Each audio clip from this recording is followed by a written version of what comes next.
Kilometre, কেউ বলা 120 kilometre. 90 kilometre পথ আসা মক্কা থেকে পুনরায় আবার তাইফের দিকে রওনা শুরু করলাম। যেই সমস্ত তাইফের নারীরা একসঙ্গে বেরিয়েছিলাম আমাদের আগেই, তারা বাচ্চা তারা নিয়ে যখন বিদায় নিয়ে চলে যাচ্ছিল, তখন আমরা মক্কায় প্রবেশ করলাম। বাচ্চা সংগ্রহ করে আমিও হালিমা যখন পথে রওনা হলাম, আমার দুর্বল উটনিটা সবাল হয়ে গেল, আমার দুর্বল গাধাটা সবাল হয়ে গেল। আমার গাধার উপরে আমি যেই সমস্ত মালগুলো নিয়ে এসেছিলাম সেগুলো রেখে উটনির উপরে সওয়ার হয়ে আমি তখন দ্রুত গতিতে ছুটলাম। হযরত হালিমা সাদিয়া রাদিয়াল্লাহু তাআলা আনহা ওই সময়তে বর্ণনা করেন, আমার উটনিটা এমন দ্রুত গতিতে ছুটছে, উটকে বলা হয় মরুভূমির জাহাজ, এখন দ্রুত গতিতে ছুটছে।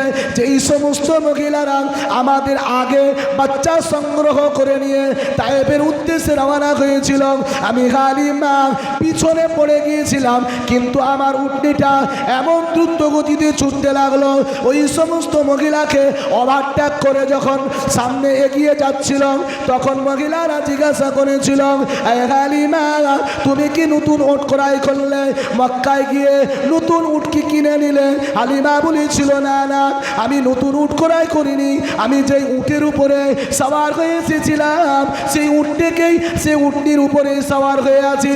কিন্তু আশ্চর্যের কথা হলো যে তোমরা যেই বাচ্চাটাকে অবহেলার দৃষ্টিতে তাকিয়েছিলে, যে এতিম বাচ্চাটাকে তোমরা অবহেলার দৃষ্টিতে রেখে দিয়ে চলে এসেছিলে, ওই এতিম বাচ্চা মুহাম্মাদুর রাসূলুল্লাহকে কোলে তোলার খাতিরে আমার আল্লাহ আমার জন্য বরকতের দরওয়াজা খুলে দিয়েছে। জোরে বলুন সুবহানাল্লাহ, আরো জোরে বলুন সুবহানাল্লাহ। রাসূলুল্লাহ সাল্লাল্লাহু আলাইহি ওয়াসাল্লামের দুধ মা হালিমা তাদেরকে ওভারটেক করে চলে গেলেন। নবীজি সাল্লাল্লাহু আলাইহি ওয়াসাল্লামের দুধ মা হালিমা বলছেন, আমি যেই আমার বাড়িতে একটা মরা গাছ ছিল, বাচ্চা মুহাম্মাদুর রাসূলুল্লাহকে নিয়ে যাওয়ার খাতিরে সেই বাচ্চা জীবিত জান্দা হয়ে গেল, নতুন ফল তার মাঝে ধরলো। হালিমা বর্ণনা করছেন, আমার জন্য বরকতের দরওয়াজা খুলে গেল।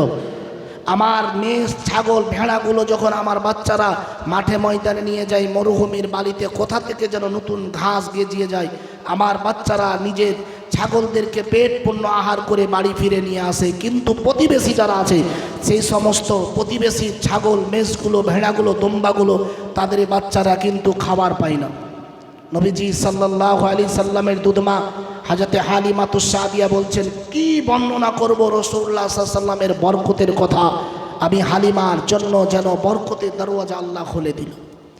2টা বছর ধরে আমি হালিমা নিজের বুকের দুধ পান করালাম কলেজার টুকরা শিশু মুহাম্মাদুর রাসূলুল্লাহ সাল্লাল্লাহু আলাইহি ওয়াসাল্লামকে। নবীজি সাল্লাল্লাহু আলাইহি সাল্লামের দুধমা হালিমা বলেন, আমি দেখি আমার শিশু বাচ্চা যখন মাঠে ঘাটে, যখন বাচ্চা বাড়ি থেকে যখন আনাচে কানাচে অলিতে গলিতে হামাগুড়ি দিয়ে যায়, তখন উপর থেকে উত্তপ্ত সূর্যের তাপ আল্লাহ পাক আমার এই শিশু বাচ্চার উপরে যেন লাগতে দেয় না, মাথার উপরে একখণ্ড কালো মেঘ ছায়া করে দিচ্ছে। দাই হালিমা তোমার কোলে কে এসেছে দেখো না, দিন দুনিয়ার বাদশা সেজে তাজদারে এ মদিনা। দাই হালিমা তোমার ঘরে কে এসেছে দেখো না, দিন দুনিয়ার বাদশা সেজে তাজদারে এ মদিনা। শিশু বেলা মোর নবীজি মেষ চরাতেন ময়দানে, ফেরেশতারা দেখব বলে লুকিয়ে থাকেন কোন বনে, তাকিয়ে দেখেন দয়ার নবী রহমতেরি খাজানা।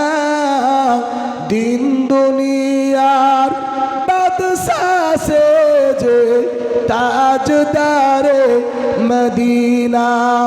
দাই হালিমা তোমার কোলে কে এসেছে দেখো না দিন দুনিয়ার বাদশা সেজে তাজদারে মদিনা। শিশু বেলা মোর নবীজি মেষ চড়াই ময়দানে, মেঘেরা এসে ছায়া করেন মোর নবীজির মাথাতে, সর্প এসে হাওয়া করে মোর নবীজির গায়েতে। তাকিয়ে দেখেন দয়ার নবী রহমতেরি সফিনা। দাই গালিমা তোমার কোলে কে এসেছে, দেখো না দিন দুনিয়ার বাদশা সেজে তাজদারে মদিনা। নবীজি সাল্লাল্লাহু আলাইহি ওয়াসাল্লাম শিশুবেলা হামাগুড়ি দিয়ে গেলে উপর থেকে যেন আল্লাহ পাকের ফেরেশতা পাখির সুরাত ধরে নবীজি সাল্লাল্লাহু আলাইহি সাল্লামকে ছায়া করে, যেদিকে যাই সেদিকে যাই। নবীজি সাল্লামের এই দৃশ্য দেখে হালিমা আতঙ্কিত, ভয়ের মধ্যে তিনি চিন্তা করলেন পরের বাচ্চা না জানি জিনে ভূতে গ্রাস করলো নাকি। তাই মা হালিমা রাসূলুল্লাহ 2 বছর রাখার পরে হালিমা নিয়ে আবার পুনরায় মক্কার পথে রওনা হলেন আমেনার কাছে ফিরিয়ে দেওয়ার জন্য। আমেনার কাছে যখন আল্লাহ নবীকে নিয়ে যাওয়া হলো, আমেনা ওই সময়তে হালিমা বর্ণনা করলেন, আমেনা রে আমি তোমার কলেজার টুকরা সন্তানে ফিরিয়ে দিলাম। আমেনা ওই সময় বলেছিল, হালিমা তুমি যে বলেছিলেন শিশু মোহাম্মদকে বুকে কোলে তোলার পর থেকে আমি হালিমা আমার জন্য আল্লাহর বরকতের দরওয়াজা খুলে গেছেন। আয় হালিমা বরকতময় বাচ্চাটাকে তুমি ফিরিয়ে দিতে আসলে কেন? হালিমা ওই সময় জবাব দিয়েছিল, আমেনা রে এই মোহাম্মদুর রাসূলুল্লাহ যা অবস্থা দেখেছি, যা কিছু কিছু অলৌকিক ঘটনা দেখেছি, যা মুজিজা দেখেছি, বাচ্চা যখন পথের ময়দানে যখন খেলাধুলা করে বাচ্চার উপরে যেন কে যেন ছায়া দান করেন, সর্প যেন বাতাস করেন। আয় আমিনা আমার মনের মধ্যে আতঙ্ক হলো, না জানি এই বাচ্চাটাকে কোনো জিনে ভূতে গ্রাস করেছে নাকি। এই ভয়ে আমি তোমার বাচ্চা তোমার কাছে ফিরিয়ে দিলাম। আমেনা বলেছিল, হালিমা রে তুমি তো এই দৃশ্যটা জন্ম হওয়ার পরে দেখেছ। আই আম হালিমা আমি আমেনা যখন এই বাচ্চার পিতার সঙ্গে আমার বিবাহ হয়েছিল না, তখন থেকে আমাকে সংবাদ দেওয়া হতো। যখন এই বাচ্চা আমার পেটের মধ্যে অবস্থান করেছিল, দুনিয়াতে এসেছিল না, তখন আমাকে গায়েব থেকে সংবাদ দেওয়া হয়েছিল, আই আমেনা তোমার গর্ভে যিনি আছে তিনি হবে আখিরি জামানার নবী। আই হালিমা ভয়ের কোনো কারণ নেই, ভয়ের কোনো কারণ নেই, আমার এই বাচ্চাকে কোনো জিনে ভূতে গ্রাস করতে পারবে না। আই হালিমা এখন মক্কার জমিনে মহামারী চলছে, মক্কার জমিনে একটা বিপদ চলছে, এই বিপদ আমার সন্তানকে যেন গ্রাস না করে, অতএব আমার এই বাচ্চাটাকে তুমি পুনরায় তায়েফ নিয়ে চলে যাও। হালিমা চিন্তা করার কোনো কারণ নেই, বাচ্চা আল্লাহ পাকের পক্ষ থেকে একটা নিয়ামত দিয়েছে আল্লাহ পাক। যেই নবীর জীবনী চলছে, পুরাতন 16 মাইলে চতুর্দিকে মুসলমান। আফসোসের কথা না, এই আফসোসের কথা না, কত আফসোসের কথা, আমাদের মাঝে দল মত হয়ে গেছে। নবীজি সাল্লামের একটা হাদিস, লম্বা একটা হাদিস, যে হাদিসটা বদরের যুদ্ধের দিন বর্ণনা করা হবে, তার আগে সংকীর্ণ আকারে আমি বলি। সেটা নাসাই শরীফের 1638 নম্বর হাদিস, লম্বা একটা হাদিস। হযরত খাব্বাব ইবনে আরাদ বলছেন, আমি নবীজিকে দেখলাম বদরে যুদ্ধ সকালে হবে, তার রাত্রেবেলা আল্লাহ রাসূল সাহাবায়ে কেরামেরা কি অধিকাংশ সাহাবারা ঘুমিয়ে গেছে, কিছু সাহাবা পাহারা দিচ্ছে। হযরত খাব্বাব বলছেন, আমি শুয়ে আছি, নবীজির শুয়ে শুয়ে দেখছি রাসূলুল্লাহ 2 রাকাত নামাজ এশারের পরে নিয়াত করেছে, 2 রাকাত নামাজে সালাম ফিরছে না, ফজরের ওয়াক্ত হওয়ার কিছুক্ষণ আগে সালাম ফিরল। আমি খাব্বাব নবীজিরে জিজ্ঞাসা করলাম, ইয়া রাসূলুল্লাহ জীবনে তো আপনাকে বহু নামাজ পড়তে দেখেছি, কিন্তু এত লম্বা নামাজ 2 রাকাত জীবনে দেখি নাই। নবী বললেন, খাব্বাব আজকে আমি আল্লাহর কাছে এই নামাজে আল্লাহর কাছে আমার আজকের নামাজটা ছিল আশা নিরাশার নামাজ। আশা বুঝেন তো, ধরেন কোনো কিছু চাইলাম সেটা পেতে পারি, এটা আশা করছি যে পেয়ে যেতে পারি, আবার চিন্তা করছি নাও পেতে, কথা কি বুঝতে পারছেন? আশা করছি পেয়ে যেতে পারি যেটা চাইছি, আবার নিরাশা হয়ে যাচ্ছি চাইছি নাও দিতে পারে। নবী বলছেন সাহাবাহে আজকের এই নামাজটা ছিল আশা নিরাশার নামাজ। নবীজি বললেন সাহাবা আজকে 2 রাকাত নামাজে আল্লাহর কাছে 3টা জিনিস চেয়েছিলাম।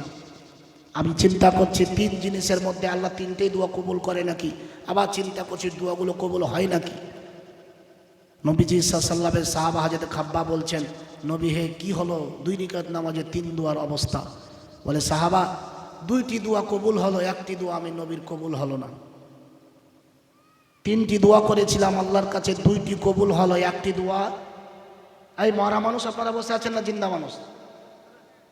3টির মধ্যে 2টি কবুল হলো, 1টি দোয়া কবুল হলো না। কোন 1টি কবুল হলো না সেটাই বলি। নবীজি বলছেন সাহাবাকে আমি 2টি দোয়া পর পর করলাম, আল্লাহ কবুল করলেন। 3টি দোয়ার শেষ যেই দোয়াটা আমি আল্লাহকে বললাম, আল্লাহ প্রত্যেকটা নবীর উম্মতের মধ্যে দল ছিল, ভেদাভেদ ছিল। যেমন নবী মুসা আলাইহিস সালামের কওমের মধ্যে 12টা দল ছিল, এই উম্মতের মধ্যে ৭৪টা দল ছিল। ঈসা আলাইহিস সালামের উম্মতের মধ্যে ৭১টা দল ছিল। আল্লাহর নবী বলছেন আল্লাহ আমার উম্মতের মধ্যে যেন কোনো দল মত না হয়। আল্লাহ পাক বললেন নবী হে এই দোয়াটা আমি কবুল করলাম না। আজ আমাদের অবস্থা দেখেন, আমাদের মুসলমানের মধ্যে ৭৩টা দল। কয়টা দল? কথা বলেন কয়টা দল? তার মূল হচ্ছে 10টা, ভালো করে মুখস্থ করেন। ৭৩টার মূল হচ্ছে 10টা। আমার দিকে লক্ষ্য করেন। 1 আহলে সুন্নাত ওয়াল জামাত, খারেজি, শিয়া, মুতাজিলা, মুরজিয়া, মুসাব্বাহা, জাহমিয়া, জাবারিয়া, নজ্জারিয়া, কালাবিয়া। এবার আহলে সুন্নাত ওয়াল জামাতের মধ্যে 4টা স্থান ভেদে 4টা দল। একটা হচ্ছে বেরেলি কাডরা, একটা হচ্ছে আহলে হাদিস, একটা হচ্ছে দেওবন্দ তাবলীগ, একটা হচ্ছে ফুরফুরা। আছে না? আছে না? একের সাথে আর একের মিল নেই। আজ আমাদের অবস্থা এত দুর্বল কেন? কেন আমরা মুসলমান নিজেদের মধ্যে ভেঙে পড়লাম? কেন আমরা এত দল করলাম? নবীজি বলছেন মুসলমান মান সাল্লা সালাতানা, যেই ব্যক্তি আমি নবীর মতো নামাজ পড়ে। বলুন আমরা যারা আহলে হাদিস আছি আমরা নবীর মতো নামাজ পড়ি না পড়ি না? যারা হানাফি তারা নবীর মতো নামাজ পড়ে না পড়ে না? আল্লাহর নবী বলছেন ওয়াস্তাকবালা কিবলাতানা, আমি নবী যেই দিকে মুখ করে নামাজ পড়েছি। বলুন আহলে হাদিসরা কোন দিকে মুখ করে নামাজ পড়ে? কাবার দিকে। কোন দিকে? আমরা হানাফি যারা কোন দিকে মুখ করে নামাজ পড়ি? আল্লাহর নবী বলছেন ওয়া আকেলা জাবিহাতানা, বুখারীর হাদিস। নবী বলছেন আমি নবী যেইভাবে পশু জবাহ করেছি, নবী যখন পশু জবাহ করতেন তখন বিসমিল্লাহি আল্লাহু আকবার বলেই আমরা কি করে বলি? আমরা পশু জবাহ করি, মুরগি, মুরগ, গরু, ছাগল যখন জবাহ করি তখন কি বলি? বিসমিল্লাহি আল্লাহু আকবার। নবী বলছেন ফাজালিকাল মুসলিম, এরই হচ্ছে মুসলমান। যারা আমি নবীর মতো নামাজ পড়ে, আমি নবী যেদিকে মুখ করে নামাজ পড়েছি সেই দিকে মুখ করে যারা নামাজ পড়ে, আমি নবী যেইভাবে পশু জবাহ করেছি সেইভাবে যারা পশু জবাহ করে, ফাজালিকাল মুসলিম, এরই হচ্ছে মুসলমান। আল্লাজি লাহু জিম্মাতিল্লাহ, আল্লাহর নবী বলছেন এদের জিম্মা আমি আল্লাহর হাতে, ওয়া জিম্মাতির রাসূল, এবং এদের জিম্মা রাসূলের হাতে। কেন আমরা এত মত করে নিজেদের মধ্যে ভেঙে পড়ে আজ বিশ্ব নবীর একটা সিরাত মাহফিলে, এই সিরাত মাহফিল আহলে হাদিসেরও নবী, হানাফিদেরও নবী, ঠিক না? কিন্তু আফসোস জাতির জন্য আজকে আমাদের এই জাতি কেন ভাই বেঈমানের হাতে মার খাবে না? এই জাতিকে কেন মারবে না? যে জাতির মধ্যে ঐক্য নেই। আছে ঐক্য? আছে? ঐক্য ভেঙে গেছে। এই জন্য আপনি বুঝতে না পারলেও বিশ্বের জালিমেরা বুঝে মুসলমানদের মধ্যে ৭৩টা দল, এদের একের সাথে আর একের মিল নেই। এদেরকে মারলে একজনে মারলে আর একজন কথা বলবে না, এরা স্পষ্ট বুঝে গেছে, এরা বুঝতে পারলো আর মুসলমান বুঝতে পারলো না। এই জন্য আজ আমাদের অবস্থা কিছুই হয়নি। এ ওয়াকাফ গেছে, চলে যাক, কিছুই হয়নি মুসলমান। রসুলের ভবিষ্যৎবাণী এমন একটা অবস্থা হবে, মুসলমানের রক্তের বন্যা বইবে। বন্যা কি আর এই হাঁটু, এই মানে পায়ের গিট পরিমাণ না, হাঁটু পরিমাণ, বুক পরিমাণ বন্যা বয়ে যাবে, রক্তের গড়ন যাবে। নবীর ভবিষ্যৎবাণী হয়নি, হবে, আসছে সময়। কি মার খেয়েছেন, খাবেন, একটা একটা করে মারছে, একেবারে টোটালে মারা শুরু করবে। আজ আমাদের অক্ষ বিনিষ্ট হওয়ার কারণে আজ আমাদের অবস্থায় আল্লাহ পাক বলছেন ওয়াতাসিমু বিহাবলিল্লাহি জামিআ। এই দুনিয়ার মুসলমান, তোমরা আমি আল্লাহর রশিকে মজবুত করে ধরো। আরে অঙ্ক একাধিক ফর্মুলা হতে পারে, একাধিক পদ্ধতিতে হতে পারে, একটা অঙ্ক একাধিক পদ্ধতিতে হতে পারে, কিন্তু অ্যান্সার একই হবে। আমল নামাজের পদ্ধতি একাধিক হতে পারে, কিন্তু পদ্ধতি গিয়ে রাসূলুল্লাহরই দাঁড়াবে। কেউ যদি এখানে হাত বাঁধে তাও রসুলের পদ্ধতি, কেউ যদি নাভির নিচে হাত বাঁধে তাও রসুলের পদ্ধতি, কেউ জোরে আমিন বললো রসুলের পদ্ধতি, কেউ আস্তে আমিন বললো রসুলের পদ্ধতি। কিন্তু কেন মারামারি করছি আমরা এই মুস্তাহাব পর্যায়ের আমল নিয়ে? আজ আমরা ভেঙেছি। আল্লাহ পাক বলছেন ওয়ালা তাফাররাকু, এই মুসলমান তোমরা নিজেদের মধ্যে বিভেদ সৃষ্টি করো না। কিন্তু আজ আমাদের অবস্থা খুব দুর্বল। কারে বুঝাবেন? মুসলমানকে বুঝাবেন? মুসলমান বলছে আমি তোর সাথে বেশি বুঝি নাকি, কম বুঝি নাকি, আমি বিশাল বড় পণ্ডিত, মহাপণ্ডিত। এ হচ্ছে আমাদের অবস্থা। আমার প্রিয় ভাইয়েরা, জওয়ানেরা, যুবকেরা, আল্লাহ নবী, বিশ্ব নবী, শিশু নবীকে মা হালিমা পুনরায় নিয়ে চলে গেলেন। আল্লাহর হাবিব বিশ্ব নবী, রহমতের নবী মা হালিমার কাছে অবস্থান করলেন। আর 2টি বছর হালিমা বর্ণনা করেন, আমার এই 4 বছরের শিশু মোহাম্মদকে যখন আমার কলেজার টুকরা সন্তান আব্দুল্লাহ সহ সঙ্গী সাথীরা মাঠে ময়দানে নিয়ে যায়, মাঠে ময়দানে নিয়ে গেলে যেমনটা 2 বছরে দেখেছিলাম, আকাশ থেকে এক খণ্ড কালো মেঘ অথবা 2টি পাখি নবীজিকে ছায়াদান করে। আর একটা আশ্চর্য ঘটনা হলো, খাসাইসুল কুবরায় লেখা রয়েছে, আল্লামা জালালউদ্দিন সুয়ুতি রহমাতুল্লাহ আলাইহি বর্ণনা করেন, আব্দুল্লাহ বলেন আমার ছোট মুহাম্মদুর রাসূলুল্লাহকে নিয়ে খেলাধুলা করছিলাম, হঠাৎ করে দেখতে পেলাম সাদা জুব্বা পরিহিত 2 জন ব্যক্তি শিশু মুহাম্মদুর রাসূলুল্লাহকে তুলে নিয়ে চলে গেল একটা উঁচু পাহাড়ে। আল্লাহর নবীকে লম্বা করে শুয়ে দিল, রাসূলুল্লাহকে শুয়ে দিয়ে নবীজির সিনাকে 2 ভাগে বিভক্ত করে দিল, চিরে দিল। আমার আল্লাহ কোরআনুল কারীমের মধ্যে বর্ণনা করছেন আলাম নাশরাহ লাকা সাদরাক, হে নবী আমি আল্লাহ আপনার সিনাকে চির উন্মুক্ত করে দিয়েছিলাম নাকি? আল্লাহর নবী বিশ্ব নবীর এই দৃশ্য দেখে আব্দুল্লাহ চিৎকার মেরে আমেনা হালিমার কাছে হাজির হলো। হালিমাকে এসে বলে, মা আমার শিশু মোহাম্মদ মুস্তফা, তাকে 2টা অপরিচিত লোক ধরে নিয়ে একটা উঁচু জায়গায় চড়িয়ে তার সিনাকে চিরে দিয়েছে। মা হালিমা এই সংবাদ শুনে একেবারে চিৎকার মেরে হালিমার স্বামী 2 জনই ছুটল।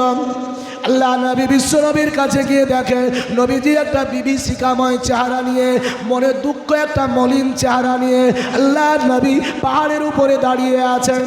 হযরত হালিমা নবীজিকে বুকে করে জড়িয়ে ধরে জিজ্ঞাসা করলো, বেটা মুস্তফা, ও বেটা মুস্তফা, কি হয়েছে বেটা, তোমার অবস্থা এরকম কেন?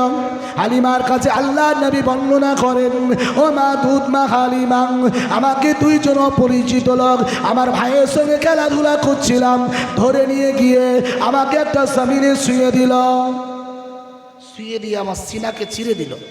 মা গো, আমি আমার এই সিনা চিরার দৃশ্যটা সচক্ষে লক্ষ্য করলাম। আমার সিনা থেকে কি যেন বের করলো, বের করে একটা জায়গায় জমাট বাঁধা রক্ত ছিল, সেটা ছিঁড়ে ফেলে দিয়ে কোথা থেকে পানি নিয়ে এসেছিল সেটা ধাউত করে পুনরায় আবার ভরে দিয়ে সিলাই মেরে দিল। ও মা হালিমা, আমি এই দৃশ্য দেখলাম বটে, কিন্তু আমার কোনো ব্যথা পেলাম না। নিজের চোখে দেখলাম মা, তবে আশ্চর্যের কথা হলো ওটা আমার সিনা চিরাই করে 2 জনের একজন বলছে একটা দাড়ি পাল্লা আনা হোক, যেটা তারাজু, গ্রাম্য ভাষায় তারাজু বলি, দাড়ি পাল্লা আনা হলো। মা হালিমাকে আমার শিশু নবী বর্ণনা করেন, মা গো আমার সিনা চিরার পরে পরে আমার কাছে একটা দাড়ি পাল্লা আনা হলো। দাড়ি পাল্লার এক পাশে আমি মোহাম্মদুর রাসূলুল্লাহকে চাপানো হলো। নবীর বয়স তখন 4 বছর। হালিমার কাছে আল্লাহর নবী বর্ণনা করেন, ও মা আমাকে দাড়ি পাল্লার এক পাশে রাখা হলো, আর 10 জন হৃষ্টপুষ্ট তরুণ যুবককে দাড়ি পাল্লার এক পাশে রাখা হলো। ও দুধমা হালিমা, দাড়ি পাল্লা যখন তোলা হলো আমি মোহাম্মদুর রাসূলুল্লাহর পাল্লাটা ভারী হয়ে গেল, আর 10 জন তরুণ যুবকের পাল্লাটা হালকা হয়ে গেল। জোরে বলুন সুবহানাল্লাহ। আরে বাবা জোরে বলুন সুবহানাল্লাহ। নারী তাকবীর।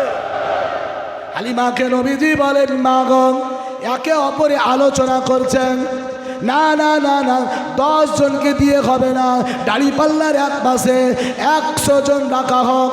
দাড়ি পাল্লার এক পাশে 100 জনকে রাখা হলো। আমি মোহাম্মদুর রাসূলুল্লাহ সাল্লাল্লাহু আলাইহি সাল্লামকে দাড়ি পাল্লার আর এক পাশে রাখা হলো। একে অপরে বলে দাড়ি পাল্লা তোলা হোক। দাড়ি পাল্লা যখন তোলা হলো, ও মা হালিমা আমি লক্ষ্য করলাম 100 জনের পাল্লা হালকা হয়ে গেল, আমি নবীর পাল্লাটা ভারী হয়ে গেল। আস্তে করে বলুন সুবহানাল্লাহ, আরো জোরে বলুন সুবহানাল্লাহ। একে অপরে আলোচনা করছে, মা 100 জন নয় 1000 রাখা হোক। দাড়ি পাল্লার এক পাশে 1000 রাখা হলো। 1000 তরুণ যুবককে হৃষ্টপুষ্ট তরুণ যুবক 1000 দাড়ি পাল্লায় রাখা হলো। আমি নবীকে আরেকটা পাল্লায় রাখা হলো। মা গো দাড়ি পাল্লা যখন তোলা হলো, পাল্লাটা আমার পাল্লা ভারী হয়ে গেল, আর 1000 পাল্লা হালকা হয়ে গেল। মা জওয়ানেরা যুবকেরা, আমার আল্লাহ কোরআনুল কারীমের মধ্যে বর্ণনা করছেন, ইন্নাকা লা আলা খুলুকিল আযীম। এই দুনিয়ার মানুষেরা আমার নবীর চরিত্র, আমার নবীর বৈশিষ্ট্য, আমার নবীর ক্যারেক্টার পৃথিবীর কোনো যন্ত্র নেই, পৃথিবীর কোনো ফিতা নেই, পৃথিবীর কোনো দাড়ি পাল্লা নেই মাপ করতে পারে। ইন্নাকা লা আলা খুলুকিল আযীম, এর কোনো যন্ত্র নেই যা মাপ করতে পারে। রাসূলুল্লাহ সাল্লাল্লাহু আলাইহি সাল্লামের দুধমা হালিমা আরো আতঙ্কিত হয়ে গেল। আল্লাহ নবীকে নিয়ে এবারে তায়েফ থেকে মক্কায় রওনা হয়ে গেল, হালিমার কাছে ফিরিয়ে দেওয়া, আমিনার কাছে ফিরিয়ে দেওয়ার জন্য। নবীজি সাল্লাল্লাহু আলাইহি সাল্লামকে যখন হালিমা নবীজিকে নিয়ে 5 বছর বয়সে হালিমা যখন মক্কা তায়েফ থেকে মক্কায় নিয়ে মা আমিনার কাছে দিয়ে আসলো, আমিনা ও আমিনা, আমি এই কলেজার টুকরা সন্তানকে রেখে আমি যা উপকৃত হয়েছি, জীবনে আমি এর বরকত আর রহমত ভুলতে পারবো না। তবে তোমার সন্তান ফিরিয়ে দিলাম, যা দৃশ্য দেখেছি আমি, এই দৃশ্যগুলো আমি তোমার কাছে বর্ণনা করতে পারবো না। হালিমা এই কথা শুনে নবীজির মা একটু হাসলেন, জবাব দিলেন, হালিমা কোনো ভয়ের কারণ নেই, তবে বাচ্চা যখন আমার নিয়ে এসেছো আমার কাছে ফিরিয়ে দাও। নবীজির মা বুকে করে জড়িয়ে ধরে হালিমাকে কিছু পারিশ্রমিক দিচ্ছিল। হালিমা বলছেন, পারিশ্রমিক যেটা পেয়েছি, যতদিন আমি হালিমা থাকবো এর বরকত, আল্লাহর রহমতের যে দরওয়াজা আমার জন্য খুলেছে, এর যতদিন আমি বেঁচে থাকবো আমি খেয়ে ফোরাতে পারবো না। কি বরকত আল্লাহ দিয়েছে, অতএব আমেনারে আমার পারিশ্রমিকের প্রয়োজন নেই। হালিমা বিদায় নিল, নবীজি সাল্লাম মা আমেনার কাছে অবস্থান করলেন। নবীজি সাল্লাল্লাহু আলাইহি সাল্লাম শিশু বাচ্চাদের সঙ্গে খেলাধুলা করেন। আল্লাহর নবী, বিশ্ব নবী, রহমতের নবী যখন নিজের বন্ধু বান্ধবীর সঙ্গে খেলাধুলা করেন, সন্ধ্যাবেলা হলে পরে প্রতিটা বন্ধুর বাপ এসে ডাকে, ও বেটা আব্দুর রহমান, ও বেটা আব্দুল খালিক, কোথায় আছো বেটা, চলে এসো, সন্ধ্যা লেগে গেছে, খেলাধুলা করার সময় নেই। প্রতিটা ছোট্ট ছোট্ট বাচ্চারা নিজের নিজের বাপ ডাকে যখন, তখন তার বাপের দিকে, তার পিতার দিকে দ্রুত গতিতে ছুটে যায়। প্রত্যেকটা শিশু সন্তানের পিতা নিজের কলেজার টুকরা সন্তানকে বুকে করে জড়িয়ে ধরে আদর যত্ন করতে করতে সবাই নিজের বাড়ি নিয়ে যায়। আল্লাহ নবী, বিশ্ব নবী, রহমতের নবী বলেন, আমি কিন্তু অনুভব করি, চিন্তা করি, প্রতিটা শিশুর বাপ আছেন, আমি মুহাম্মাদুর রাসূলুল্লাহ সাল্লাল্লাহু আলাইহি সাল্লামের বাপ কেন আসে না? এরকম ব্যথা যন্ত্রণা বুকে চেপে প্রতিদিন মায়ের বাড়ি মায়ের কোলে চলে যায়। একদিন, 2 দিন, 3 দিন, প্রতিদিন বন্ধুদের পিতামাতা আসে, পিতা আসে, সন্তানের নাম ধরে ডাকে, সন্তান ছুটে যায় বাপের কোলে, বাপ বুকে করে জড়িয়ে ধরে মায়া মমতার কোলে নিয়ে যায়। আল্লাহর নবীর মনের মধ্যে চিন্তা, 5 বছর 6 বছরের শিশুর মনের মধ্যে চিন্তা যে আমার পিতা কেন আমাকে মোহাম্মদ বলে ডাকে না, আমি তো আমার পিতার দিকে ছুটে যাব। নবীজি সাল্লাম নিজের দুঃখ কষ্টকে ব্যথাকে চেপে রেখে দিয়ে আস্তে আস্তে নিজের বাড়ি ফিরে যায়। এরকম করতে করতে একদিন 2 দিন যায়। আল্লাহ নবী, বিশ্ব নবী, রহমতের নবী মনে মনে একদিন চিন্তা করে, আল্লাহ, আমার রব আল্লাহ, আমার পিতা আজকে যতক্ষণ না আমাকে মুহাম্মাদুর রাসূলুল্লাহ বলেন ডাক না দেবেন, আমি মুহাম্মাদুর রাসূলুল্লাহ আজকে এখান থেকে বাড়ি ফিরব না। সন্ধ্যাবেলা প্রতিটা শিশুর বাপ এসে, পিতা এসে নিজেদের সন্তানের নাম ধরে ধরে ডাকে, কিন্তু আল্লাহর নবী অপেক্ষা করেন, কই আমার আব্বা আমাকে আসবে, নিয়ে যাবে। আল্লাহ নবী, বিশ্ব নবীর দূত রাসূলুল্লাহর মা আমিনা চিন্তা করে, আল্লাহ, প্রতিদিন আমার সন্তান বাড়ি ফিরে, আজকে আমার সন্তান বাড়ি ফিরছে না কেন?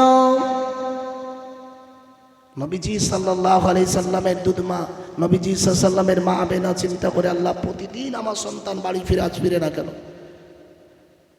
রাত অন্ধকার হয়ে যাচ্ছে।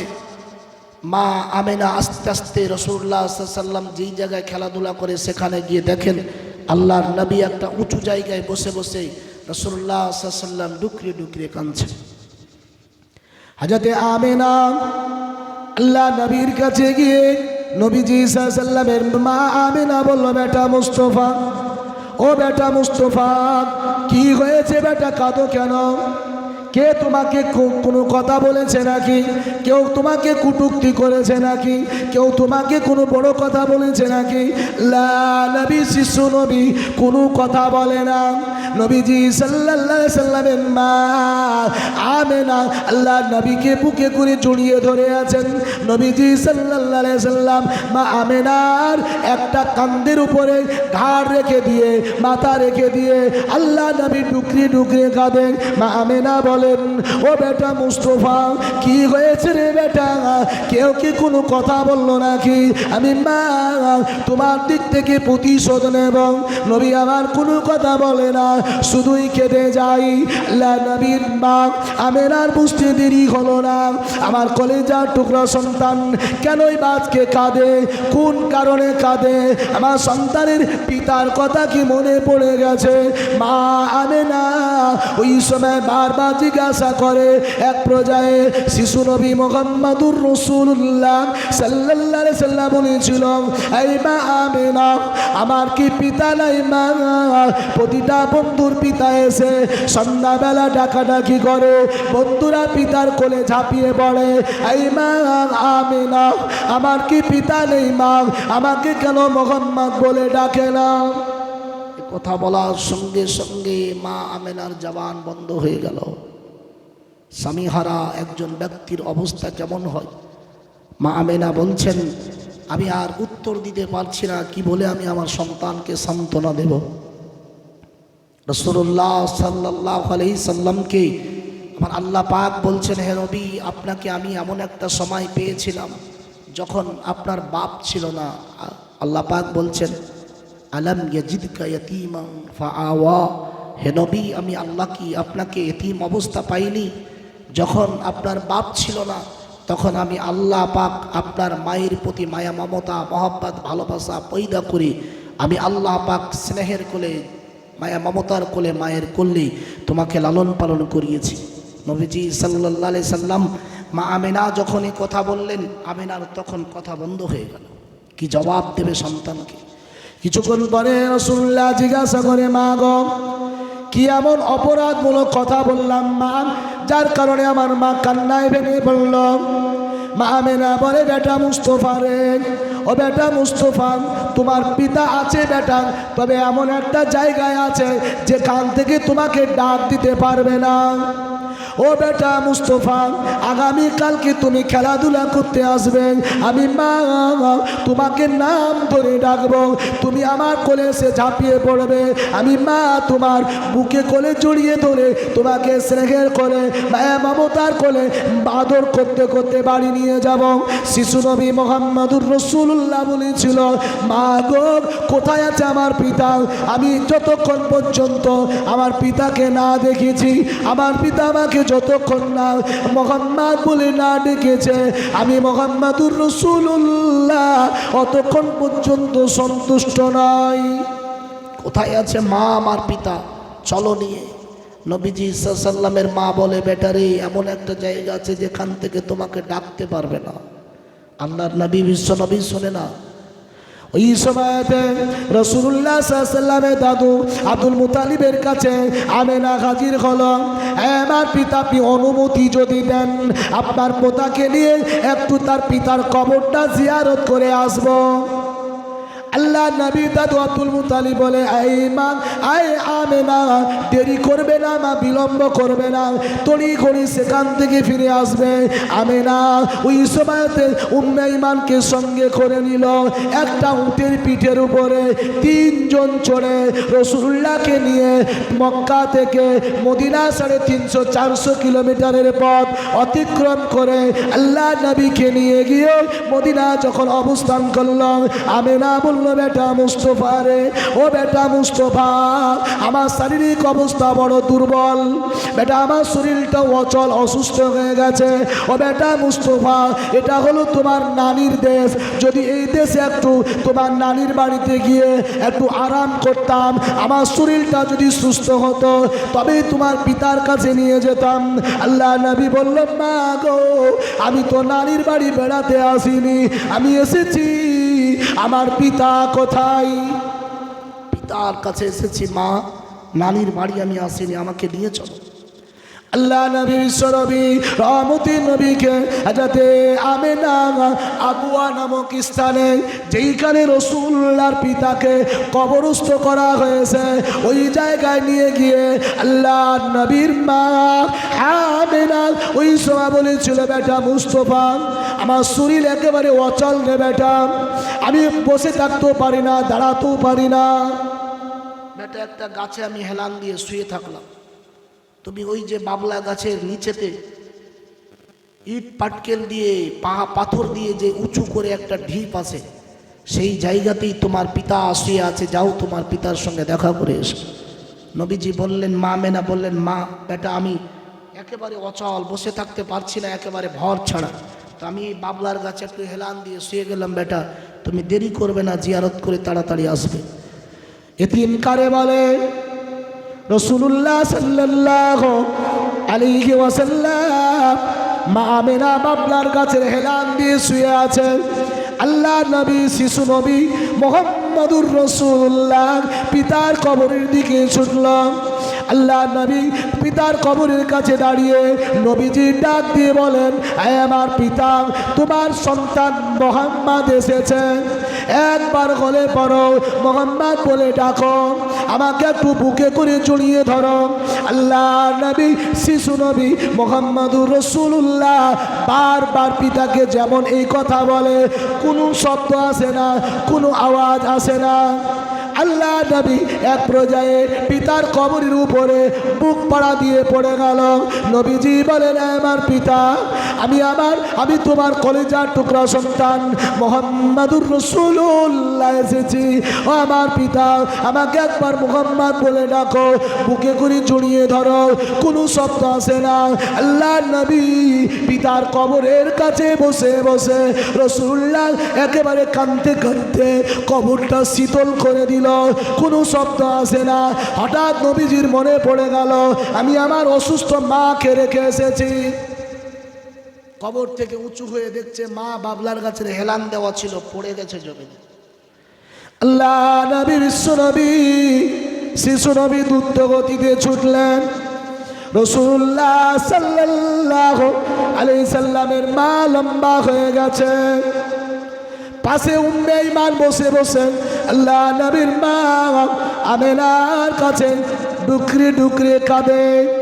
নবীজি সাল্লাল্লাহু আলাইহি ওয়াসাল্লাম ওই সময়ে মায়ের কাছে, মাথার কাছে আল্লাহ নবী বললেন, মা, আয় আমার মা আমিনা, আমি তোমার বেটা মুস্তফা এসেছি মা। বাবার সঙ্গে দেখা করতে গিয়ে দেখা হলো না রে মা, আই মা কথা বলো। আল্লাহ নবীর মা আমেনা কোনো কথা বলে না, পাশে উম্মে ঈমান বসে বসে কাঁদে। রাসূলুল্লাহ সাল্লাল্লাহু আলাইহি ওয়াসাল্লাম মা মা বলে যখন ডাকে, উম্মে ঈমান বলে, বেটা মুস্তফা রে, ও বেটা মুস্তফা, আর তোমার মা কথা বলবে না বেটা। নবীজি সাল্লাল্লাহু আলাইহি ওয়াসাল্লাম ওই সময়তে মায়ের বুকের উপরে আল্লাহ নবী লম্বা হয়ে শুয়ে বলল। নবীজি নিজের ঠোঁটটাকে মায়ের ঠোঁটের উপরে রেখে দিয়ে কেঁদে কেঁদে বলে, মা গো, কেন আমি পিতা দেখতে চেয়েছিলাম মা, কেন আমি বাপ দেখতে চেয়েছিলাম মা, মা গো, আমি বাপ দেখতে চেয়ে আমি আমার মাকেও হারিয়ে দিলাম। আই মা, কথা কেন বলো না মা? আই মা, আমাকে একবার ডাকো, মোহাম্মদ বলে ডাকো, মুস্তফা বলে ডাকো। উম্মে ঈমান বলে, বেটা রে, ও আমার কলেজার টুকরা সন্তান মুহাম্মাদুর রাসূলুল্লাহ, তোমার মা আর কিয়ামত পর্যন্ত কথা বলবে না। দুনিয়ার জমিন থেকে বিদায় নিয়ে চলে গেছে। কার কখন কোন সময় মৃত্যু আসে পৃথিবীর কেউ বলতে, কথা বলেন, বলতে এখান থেকে আমি ওয়াজটা ক্লিয়ার করতে পারবো, আপনাদের কাছে আজকের আলোচনাটা কমপ্লিট করে নামতে পারবো, এর কোনো গ্যারান্টি নেই। আমার মরণ শিবে কখন কেউ তো জানে না, আমার মরণ শিবে